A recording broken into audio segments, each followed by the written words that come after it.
Well, thank you to Patty and to everyone who showed up today. We're spending our day in the mountains. I fly back to I fly back to Washington, D.C.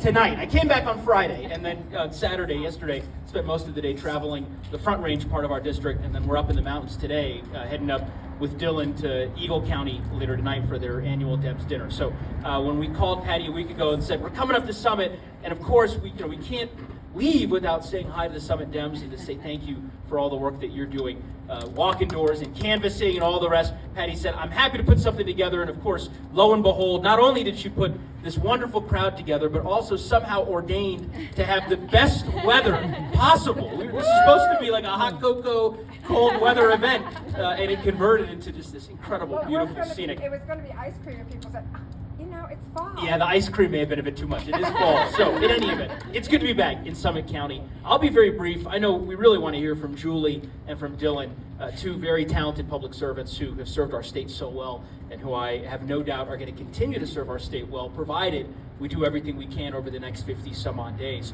to get them elected in November. I'm just here to actually tell you a little secret. Which I have learned in the last week. I was back in Washington, as I mentioned, this week. It was our first week of legislative business following the August work period, and I was up here in Summit County quite a bit in August and saw many of you. When I was back in Washington, I learned one thing, which is this. Do not believe the prognosticators, the skeptics, the critics. I am here to tell you we are going to win in November, and Democrats are going to keep the House. I firmly believe it. I really do. You can see the momentum just shifting in our direction. The tables really have turned. And for me, it really has not come as much of a surprise, because the truth is, over the course of the last 20 months, I think we have delivered in real meaningful ways for the American people. And so the shift in the polling, I think, is a reflection of that work permeating and folks getting a better sense of precisely what we've been up to over the course of the last 20 months. So just to give you the abbreviated version, because you're knocking on a lot of doors, right? And you might be getting some questions. I have no doubt you're not getting any questions about what our state Democrats have done, because they've done such an effective job at both delivering and also articulating the work that they've done. But I want to give you a sense of what we've been up to at the federal level. So just think about this. In 20 months, passage of the most significant economic recovery plan since Franklin Delano Roosevelt, passage of the most significant infrastructure plan since the presidency of Dwight Eisenhower, passage of the second most important healthcare investment since Medicare was created under Lyndon Johnson, passage of the most significant bipartisan gun violence legislation since President Clinton was in office, and, dare I forget to mention, the most significant climate investment in the history of the United States. All of that happened in 18 months. It's pretty incredible. I think we've got a hell of a record, and that we ought to run on that record, and we ought to articulate to the people of Summit County, to Coloradans, and to Americans writ at large, precisely the ways in which we have delivered. It is not to suggest that we don't face real challenges and real obstacles, and in my view, fundamental threats to our democracy, our ability to function as a constitutional republic. But I believe that if we do what needs to be done over the course of this next 50 some odd days, that ultimately will prevail in November, and that we'll be able to build on this progress that we've achieved over the course of these last 2 years. So I'm pretty fired up about the election. I'm excited. I think the wind is at our back. We've just got to leave it all on the field. And I want to say thank you to every single person here who has been out canvassing and knocking doors. So I know Nancy was doing this for 5 days in a row, right? Is that right? Just over the course of the last week. So everyone here, everyone's been knocking doors, and I can't thank you enough, because you are doing it for the same reason that everyone else here and in Jefferson County and in Boulder County and in Larimer County and Eagle County are doing the same. You care about our children's future. You believe that our planet is worth fighting for, and our democracy is worth fighting for.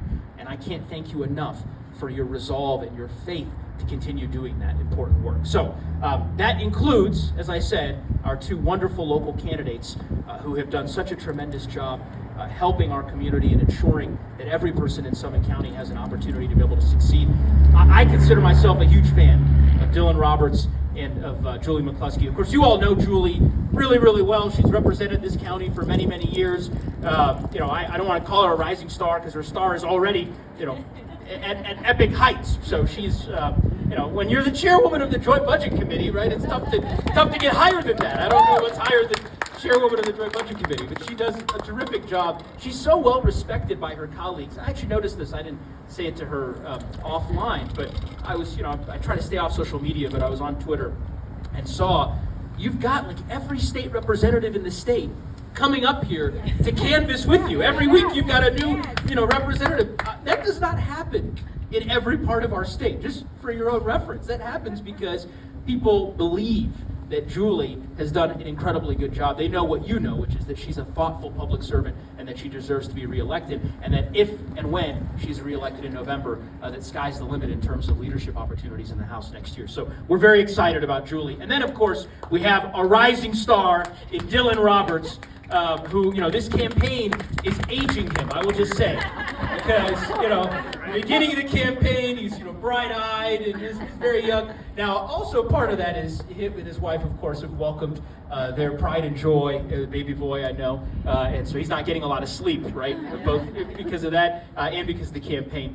Dylan truly is a rising star. And you've heard me say this before, I suspect some of you, but when I talk about what we've achieved at the federal level, I neglected to mention that climate investment, which was included as part of the Inflation Reduction Act, is also the most significant healthcare investment that our country has made since Medicare was created back in the 1960s. And it included a $35 cap on insulin in the Medicare market. That is modeled after a bill that Dylan Roberts came up with. So when you think about, we brag a lot about Colorado kind of leading the way and being the national template. That's what it means, literally, to be a national leader, right? To do something here in Colorado that folks in Washington want to emulate. And it is emblematic of the approach that he's brought to his time in public office in the State House of Representatives as a former deputy DA, and of course now as our next state senator. And won't it be great to have a Democrat representing Summit County in the state Senate for the first time in a long time? So we're very excited about that. So in any event, I will turn it over to Julie, I believe, is next on the agenda. Yes. All right, well, I'll turn it back over to Patty. Thank you all so much for having me. Enjoy some hot cocoa, and I'm going to stick around so I get to talk to everybody. Thank you. I just want to thank our county commissioner, Well, I didn't recognize him back Josh there. Blanchard. He helped put the hot chocolate together, and I want to call his attention. You can see the sign up there. The Revolutionist is playing, and there's a 1:30 matinee performance, and so you could go across the street or around the corner, have lunch, and come to the play. So, Julie, our awesome House District. Love you here. Thank you, Patty. Yeah, and thanks to all the Democrats and the cookie bakers, right? Like real cookies, not city market cookies. Thank you. How lovely. I also want to give a shout out. We have our Honorable Karin Stegelmeyer, our past county commissioner. Stacy Nell is here, our candidate for county clerk. Where did she? Oh, there she is over there. Yay, glad to have her. And I have to start with a huge tribute to Joe Neguse. I could not be more proud and honored to call him my congressman. And we in the House and the Senate just sent a letter of support to the president to help put Camp Hill and the Continental Divide 10-mile range into a national monument. Joe has been leading that charge for years now, and we are so grateful for your commitment to our public lands and our beautiful, pristine environments. Thank you, Joe. It was an honor to try and see this finally get done. I also want to call out Joe for something that he does not get enough credit for, and that is about, March of 2020, the pandemic hits. We are in a state of panic as we look at the state budget, as we try to grapple with the many priorities that the state will be facing, not only in the world of public health and safety, but in economic downturns. What are we going to do because our businesses were shut down? Joe fought hard. He delivered for Colorado $3.8 billion, more than a quarter of our general fund budget, for us to put for supports the most vulnerable Coloradans who were devastated by the pandemic: housing support, food assistance, utility assistance. We use those dollars to invest in behavioral and mental health in ways that Colorado never would have been able to prior to the pandemic and that investment. We put $200 million into workforce revitalization and building out pipelines for our healthcare, our teachers, our law enforcement groups, because we're seeing such a runoff of individuals in those fields. And most importantly, the issue I hear about every time I knock a door, affordable housing. Our amazing Representative Roberts led the state effort to put $428 million into affordable workforce housing efforts across the state, and he guaranteed that $90 million would be going to rural and rural resort communities. So we know Summit County will benefit from that investment. Thank you, Rep. Roberts. Thank you, Joe Neguse, my congressman. Such an inspiration. I am going to turn the mic over to Dylan. I have had a chance to talk with many of you about my priorities all around affordability, housing, healthcare, and childcare. I am committed to investing in wildfire mitigation prevention, shoring up our water projects through the Colorado Water Plan, particularly in this incredible moment of drought with the call on the Colorado River. It is such an honor to serve Summit County. It is the greatest job I have ever had, and I am facing an incredibly tough race right now. It's a 50-50 toss-up. Rep. Roberts is facing the same in the Senate. Your support, your help door knocking, your help postcard writing is so important to us, and we are ever so grateful. We can't thank you enough for that gift of time, that gift of talent and expertise. So thank you. And without further ado, Representative Roberts.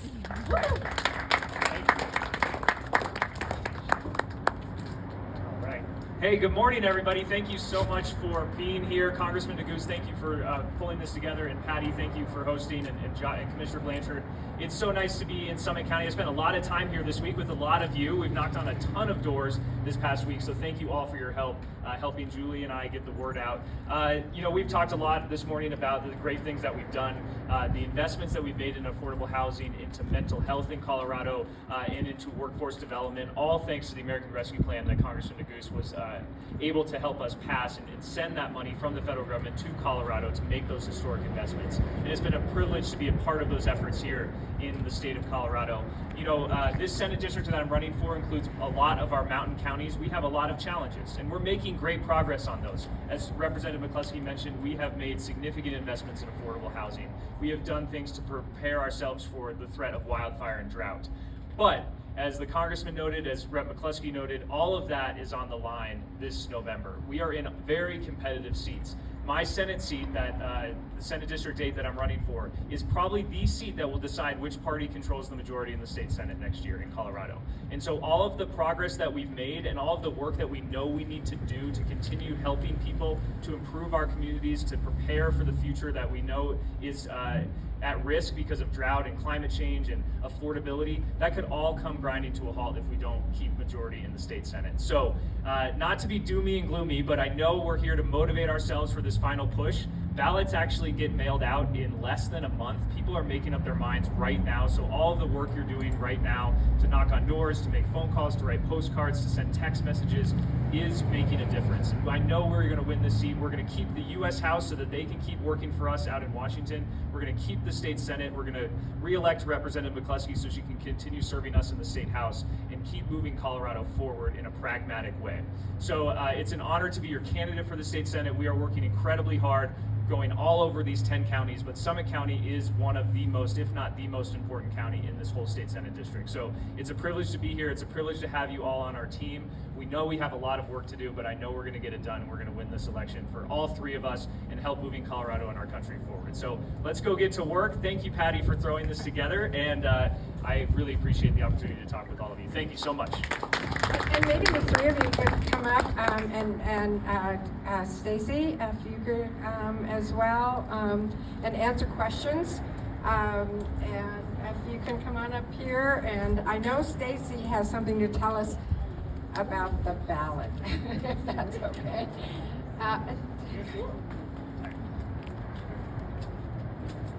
Hi everyone, my name is Stacy Now. I am running to be your Summit County Clerk and Recorder, which is not.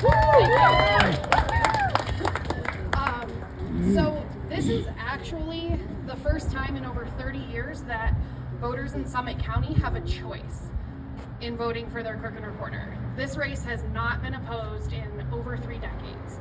I was, I think, 4 years old the last time that this race was contested. And so with that being said, I do have an opponent, and I just really need your support.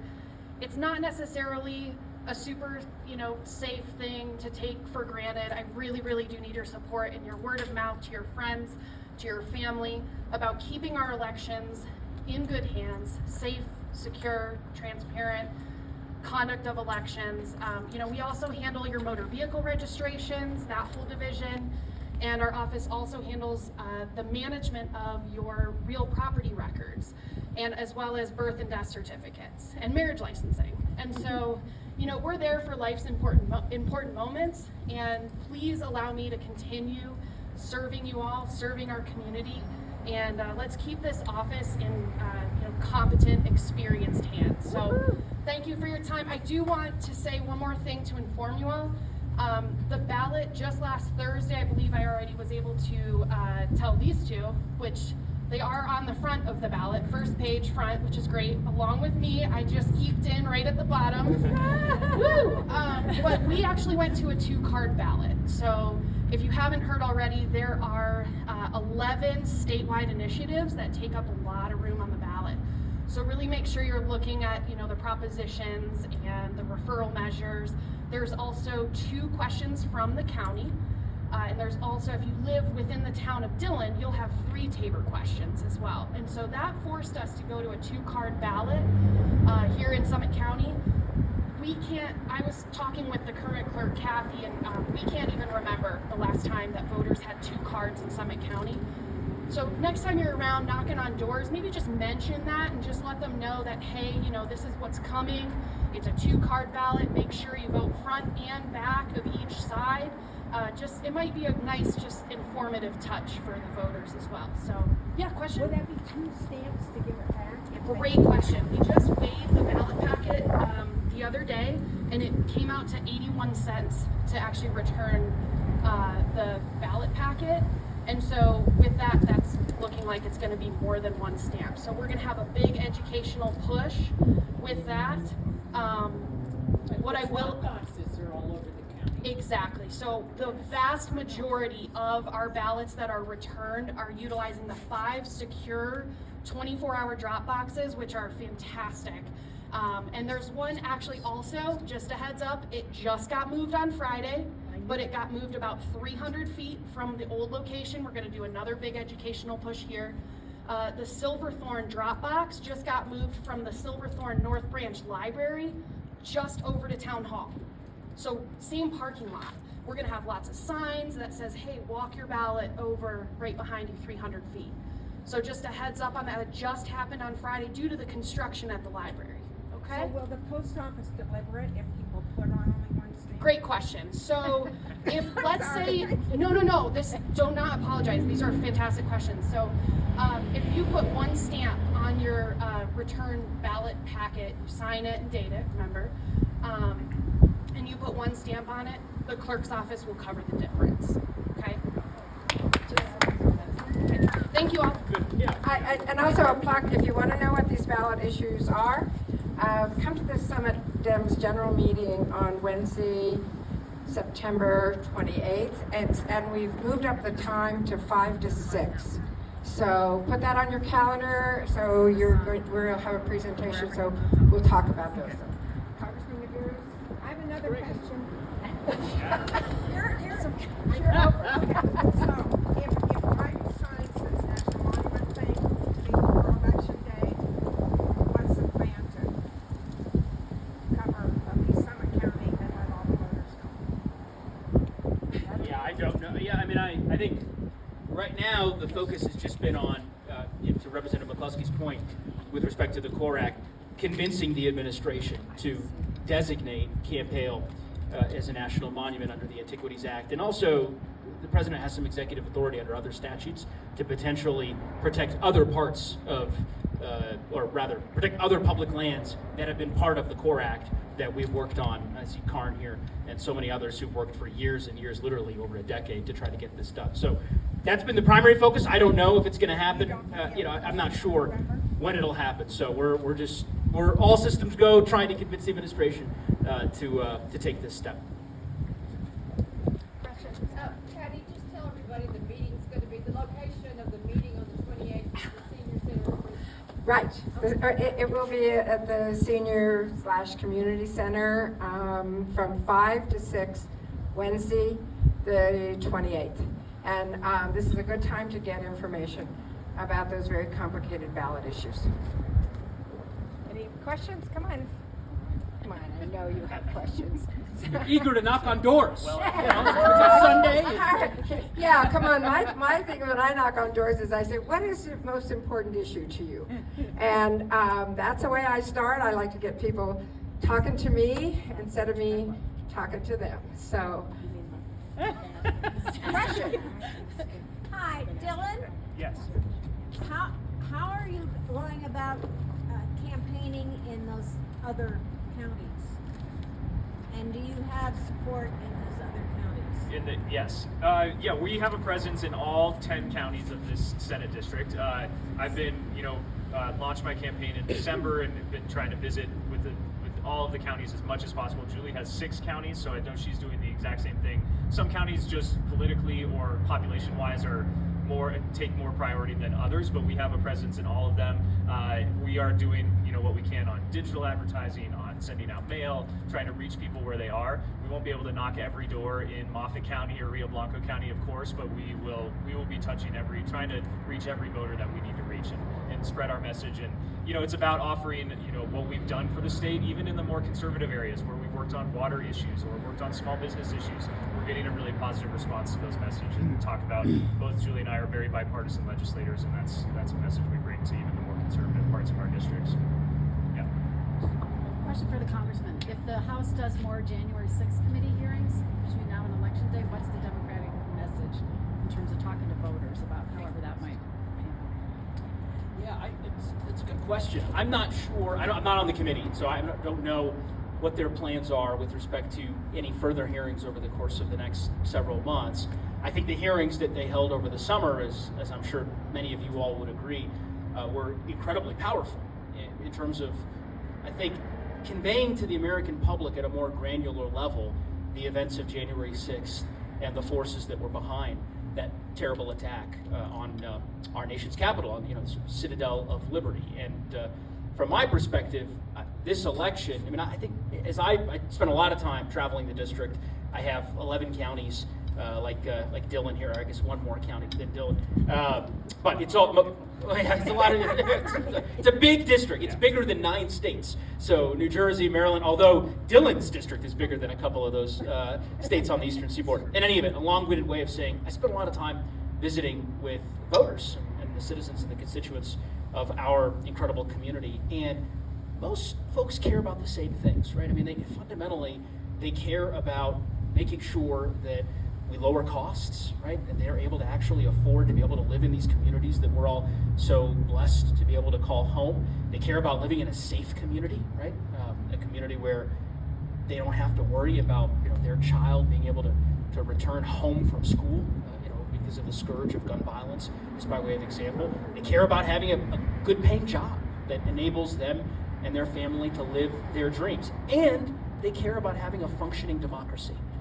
A democracy where we all have respect for the fundamental norms that have been the bedrock of our republic for the better part of the last 230 some odd years, including, of course, one of those, which is the peaceful transition of power, which, as we all know, was impaired as a result of the former president's actions on January 6th and in the days and the weeks and the months leading up to that. So as I talk to voters and make the case about what the Democratic Party and I think public servants who are part of the Democratic Party have to offer, it's certainly part of the pitch that I make is around democracy and the rule of law, which I think is fundamental.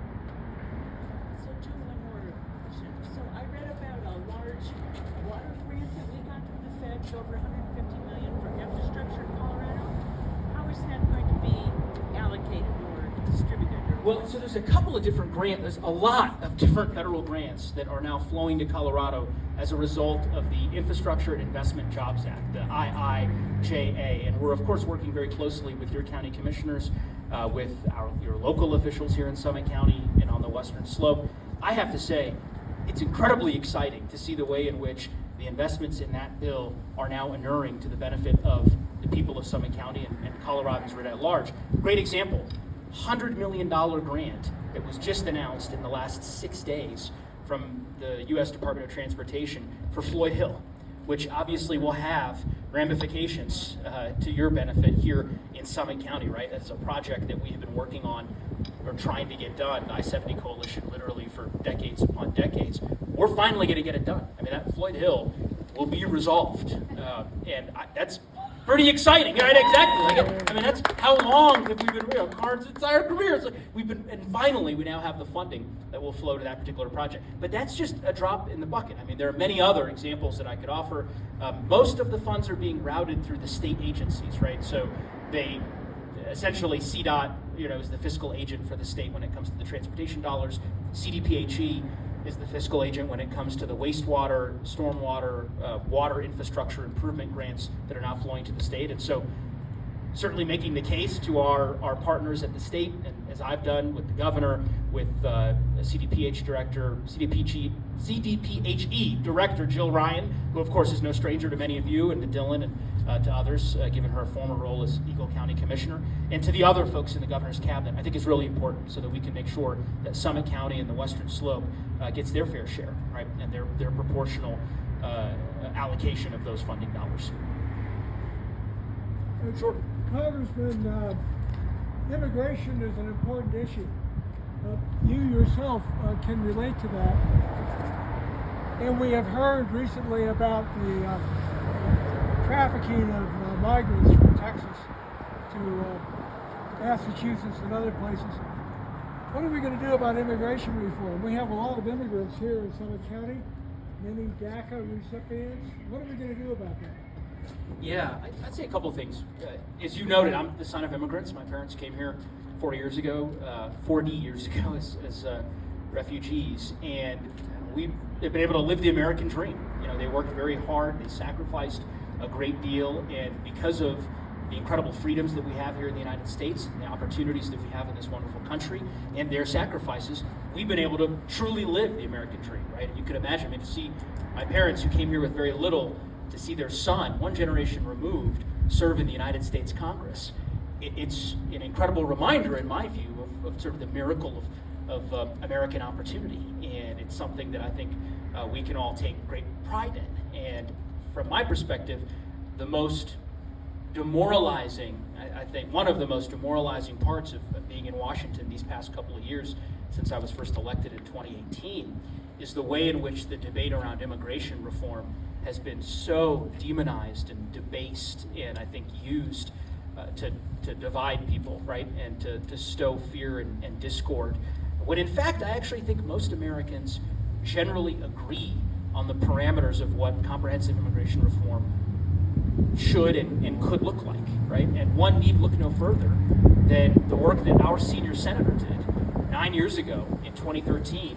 How many of you are familiar with the Gang of Eight and the work that was done by Senator Bennett with a group of 4 Republican and 4 Democratic senators who reached a consensus on comprehensive immigration reform that would provide a pathway to citizenship for our DACA recipients, for the Dreamers who live here in Summit County, who literally have known no other country but the United States as their home. A compromise agreement that would also include investments for border security, right? I mean, it's a holistic approach to solving this challenge. And I think if I knocked on the door of a subdivision here in Silverthorne or back on the Front Range in Larimer County, and I asked, neighbors in that subdivision if they agreed with what I just described, 9 out of 10 of them would probably say, "Yeah, that makes a lot of sense. That's a prudent approach to solving this challenge." And yet, it's completely divorced from the debate in Washington, D.C., which has been so completely frustrating for me. Right now is not a time for political stunts. It's a time for serious people right? To have serious debate and serious solutions to very serious problems that we face as a country. And we're really not getting that in Washington, D.C., nor are we getting that from some of the governors that you referenced in terms of what happened in the last 7 days. Sure. A lot of us are concerned about the Supreme Court and the Supreme Court ruling. Could you give us your perspective on how things might change in the Supreme Court? Because there's a lot of talk on things that I know you personally aren't sure. Yeah, I mean, look, I would say this. I think, and again, Senator Bennett articulates this so well when he talks about kind of Supreme Court, the challenge facing the Supreme Court. This summer, we witnessed something that's never happened before in the history of our country, which is the Supreme Court stripping away a fundamental right. And that was within the Dobbs decision, right? The overruling of Roe versus Wade. I suspect that many of you agree with me that we ought to codify the Roe v. Wade decision into federal law. The best way to do that is to elect more Democratic senators and Democratic members of the House. We are very, very close to having sufficient pro-choice majorities in the House and in the Senate that would enable us to ultimately do that. And so that it underscores why the work that we're doing right now is so important in terms of knocking on doors and talking to more voters and trying to connect with as many people we can about the stakes of this election and about our vision for the country and the way in which we will protect fundamental freedoms under our Constitution, which I think is undisputed. So I know we have to get to an event for Julie McCluskie. Right. Thank you all so much for being out here. I appreciate it. It's good to see everybody, and we look forward to seeing you again soon.